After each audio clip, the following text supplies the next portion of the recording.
I want to speak about Cesar Picton.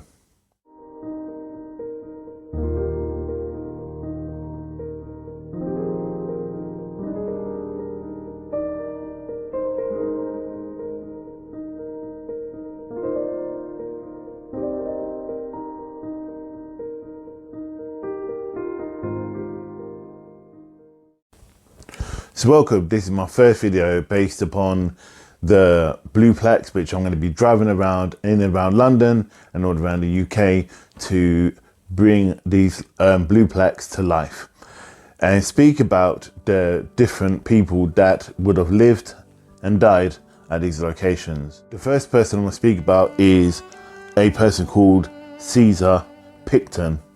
Now, Cesar Picton has an interesting life.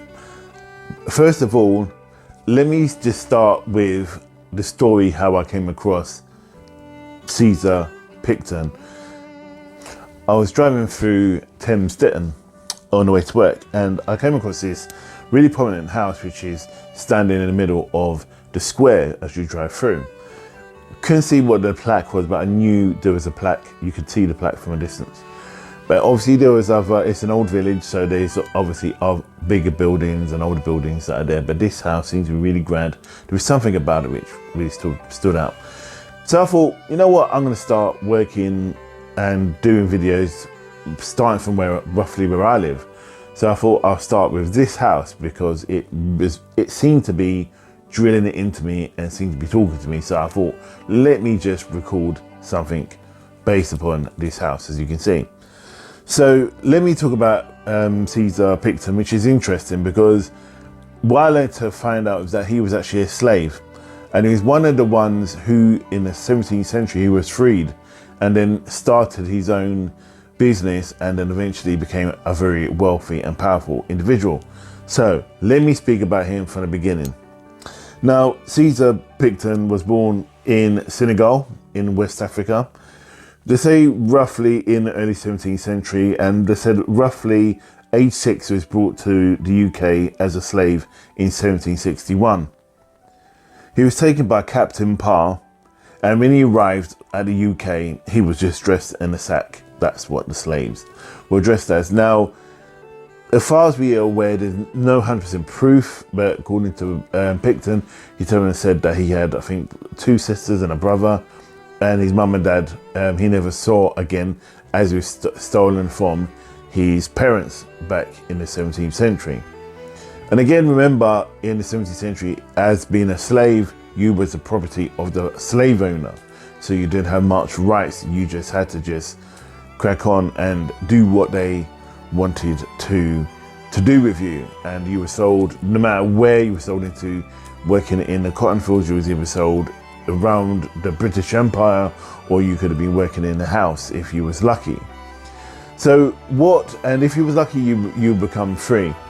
So we all know it was a terrible time, and we all know that slavery is, thank God, it's abolished, and it's something that should never happen again. But unfortunately, it still happens and continues in certain parts of the world. Let me just speak about Cesar Picton. So Cesar Picton came to the UK, as I said, in 1761 as a slave with just a sack on as his clothing. The interesting thing was a gentleman, a very powerful gentleman called Sir John Phillips, brought Cesar and freed him, sent him off to school for him to be educated as a gentleman. Cesar, now let me just tell you about Sir John Phillips. Sir John Phillips was either the 6th or the 4th baronet, and he also was a member of Parliament. So some say he was a lawyer, but he also had a house in Kingston.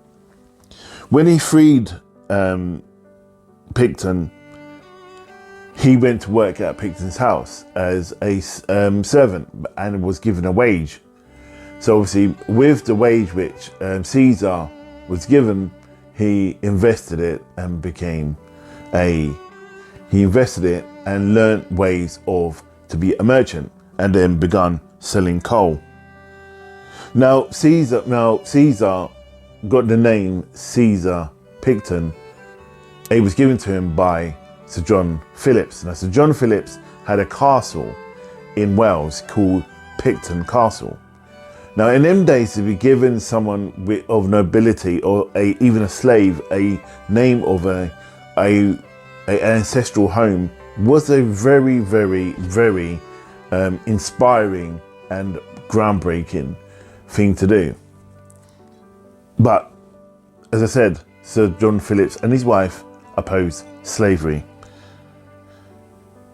So as I said, he went off to work and he studied, and then he became a gentleman. This was Cesar. And with the money that he earned, he went off to start his own company, trading coal, which wasn't far from the local ports, which would come into Kingston and Thames Ditton. And remember, Thames Ditton is not far from Hampton Court Palace. So you would have got a lot of trade coming through, silks, coal, spices, sugar, all those things will come through. This is around the times of the East India Company, remember that as well. Think about it, the time of Jack Sparrow, Pirates of the Caribbean, that type of thing. So when he set up his own business in coal, that's where he made his money. And unfortunately, he faced tragedy.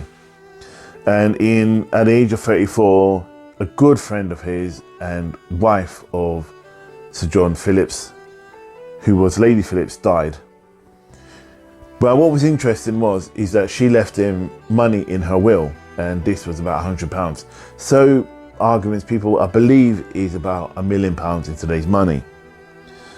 So what did Cesar do? Cesar decides to buy property. So he bought a house, the Grand House, as you can see. Now, he bought this Grand House obviously to show he's powerful, his wealth, and that he made it into society. Now, there's no 100% proof that he didn't have a hand in helping other slaves or helped other slaves into freedom. Knowing that Sir John Phillips did and was heavily involved in it, I would kind of edge the bet to say John Phillips said, like, look, you know what, you were freed, be careful, let work through me. And I would assume that's how they may have worked, because I don't feel Cesar would have put his life on the line in order to help other slaves, because he would have done it in other ways, maybe through his business and employing people that way and giving them a wage for them to start their own business. That's probably the way he may have done it. There's no proof of that. It's just something I would just think he would have done. Knowing that someone done him a favor to get him out of slavery, I'm kind of sure that's what he would have done. So what was important about this situation? So Cesar, unfortunately, passed away on the 10th of June in 1836 at the age of 81. Now, what I thought was amazing about him dying was the age he died at. Remember, this is in the 17th century. We're talking about it was probably about 1816, because he bought the house in 1816 and he died in 1836. So that's 20 years. So in the 18th century, 17th to 18th century, people living into their 80s is unique. So people were dying at the age of 50s, pushing it 60s. For a slave to die, or a black man to die into his 80s and being in a position of power, was amazing to say one in itself. Now, Cesar was buried at All Saints Church in Kingston. As you can see up here is his effigy, or his tombstone, and it's Kingston in Surrey. So that was about 125 years ago, which I believe this year will be the 125th anniversary. I just wanted to kind of put this out as my first video, because it's really important to me with all the, obviously, Black Lives Matters and all things of that nature. And obviously how this came about, I had no intention of looking at it as in some kind of way talking about slavery, but just knowing, as I mentioned, me driving past, seeing the house, being really drawn to the house, then looking at who lived there, bought Cesar Picton, it's a bit of a weird name, then looked at who he was, and to be shocked, being a black man was very much a surprise for me. So I'm going to do other videos, and I'm going to be going around showing what kind of videos, what these blue plaques are about. I'm due to record one based upon who started the blue plaques and how it came about. So hang on for that. I just wanted to release this first so you guys can get a first snippet. I'll see you in the next video. Stay safe.